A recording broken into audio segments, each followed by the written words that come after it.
every year we make a statement of what we think is going to happen in commerce. And so last year we talked all about total commerce and how it's not just media, it's all facets of commerce that really could drive a business and grow incrementality. This year, we're actually focusing on simplification and what it means for our clients, what it means for us, and what it means for the brands. So just to dive a little bit deeper into those three. So from our standpoint, it's really complicated. There's over 200 retail media networks in the space. There's got to be some sort of integration and or changes when it comes to working and buying in the industry. And so a lot of the retail media networks are moving towards self-service.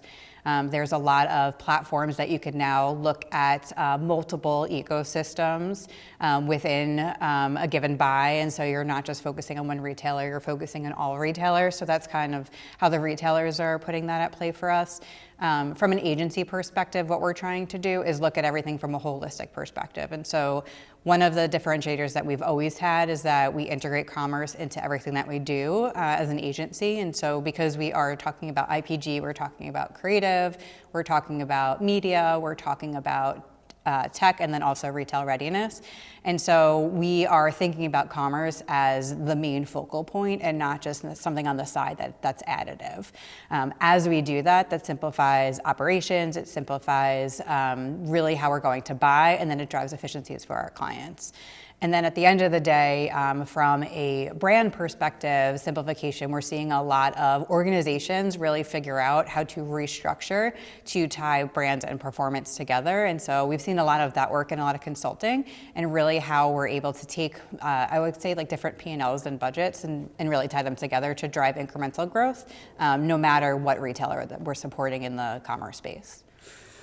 So it's interesting in the commerce space just how many non-traditional media companies there are. I mean, not only the retailers, but banks now, airlines, everybody seems to have ad inventory.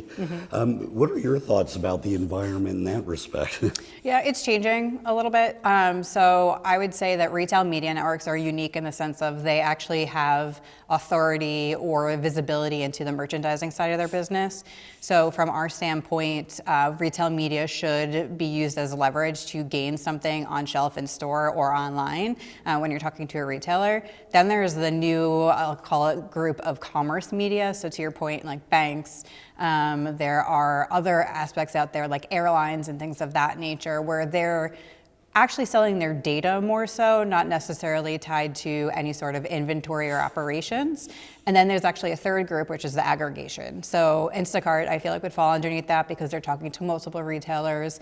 Then you actually have the trade desk that is actually overseeing a lot of retailers. So again, simplification of what we're really trying to do and really seeing in 2025 already. And looking ahead, anything else you're excited about? Oh man, I'm excited that retail media is still a thing. So from my standpoint, I've been in the space for over 20 years and it started decades ago.